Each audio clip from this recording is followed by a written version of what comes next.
Evil Dead 2 was taken around by Robert Tappert, Bruce Campbell, and myself to about 12 different companies out in Los Angeles, financing distribution companies like Crown International, Columbia Pictures, MGM, Universal, and we met with constant rejection until we brought the script to De Laurentiis Entertainment Group, which is now, I think, defunct.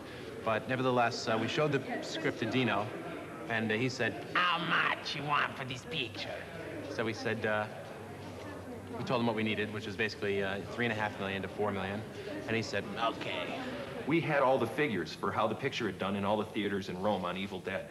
And so when we went to meet Dino, knowing that he knew all the theaters in Italy, we took him all the grosses of how it did in Rome, and he was able to go through them and say, "Okay, I'll make the movie." And that was, and it was just that simple once we got to Dino. It was one day, and then he said the next day, "Go to North Carolina, can you shoot it there?"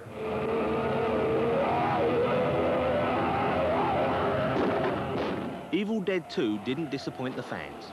Picking up from where number 1 left off, it's faster, sharper, funnier and scarier than its predecessor.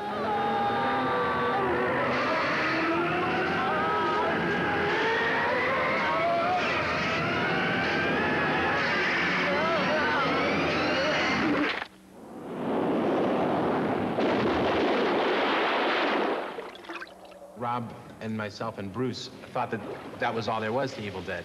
This horrible creature came at Bruce and the movie ended. But Bruce was saved by positive box office response.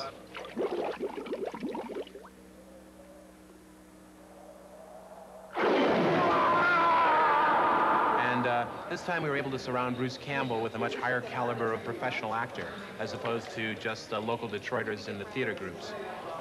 Really, every aspect of the production was now manned by a professional, where before it was people who we could get off the street who would do it for next to nothing. So how did that affect the way you worked? It was wonderful. I was captain of a ship that now had trained professionals running the engine room and the steering deck, as opposed to trying to bail out water from my rowboat just to make sure I stayed afloat. We didn't want to create a movie that would have, you know, cause kids to have nightmares. That wasn't the goal. It was just to give them a roller coaster ride for 90 minutes and they could go home and forget about it. And so Evil Dead 2 was even more like that, really. We wanted to have a mass or a wider appeal. So we took out some of the real gore and put in a couple of Three Stooges type gags. It's as much a black comedy as a horror film. This is one of the more bizarre scenes in which our hero, Bruce, is taunted by his own hand after having chopped it off.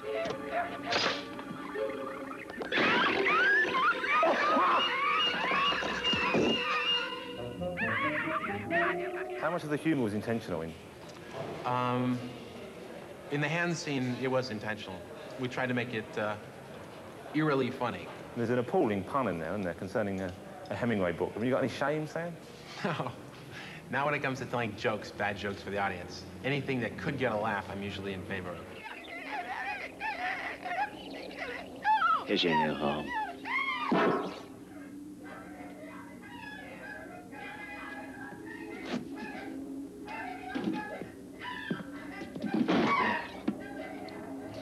With a much bigger budget and more ambitious script for the Evil Dead 2, Sam knew that the special effects had to be absolutely top-notch. So he came here to a studio in Pasadena, California, to work with the man responsible for the Nightmare on Elm Street series, Mark Shostrom.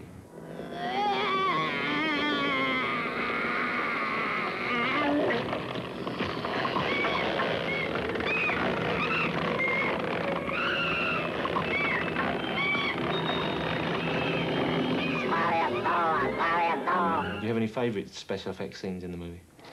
I think anything involving Henrietta, which is part of this creation here. This is Henrietta in the later stage, isn't it? This is Henrietta after his or her head transforms.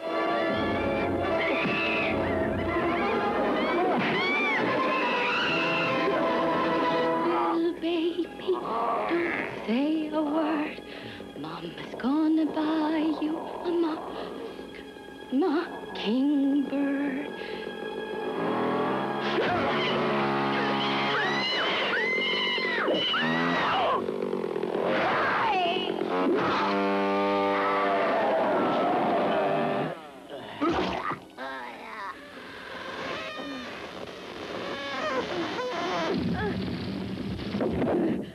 Hey, I'll throw you Swallow this.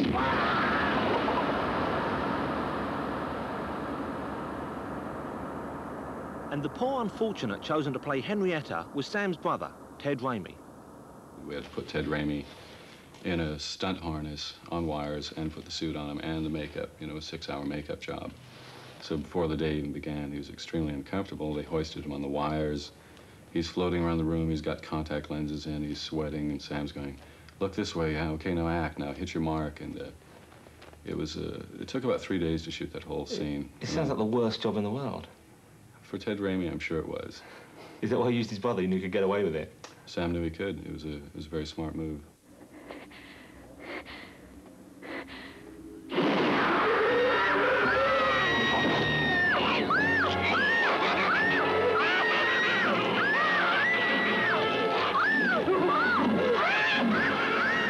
How happy do you feel with the finished product, Evil Dead 2?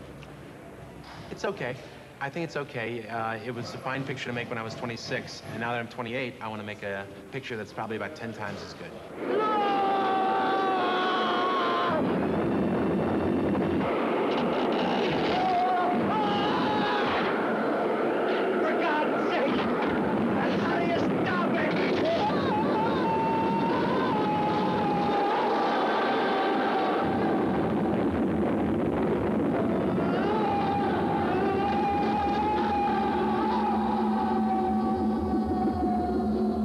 The final scenes of Evil Dead 2 left Sam the option of bringing back Bruce at least one more time, although there are no plans at the moment.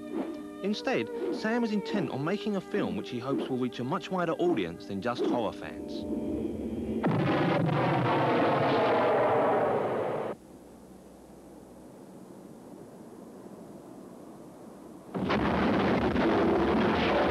Oh man, he's got the best visual style of anyone around today. An incredible visual style and a sense of pacing, which is another thing that I think is very important in directing. I think he learns an incredible amount every time he makes a movie. And I think that's a good indication because the more he makes, I think the better he's going to get. I'm waiting for him to reach his full potential, because then I think he'll make a movie that everyone will respect. I mean, something that is of a Capra or a Spielberg. I think he has those qualities of a great director.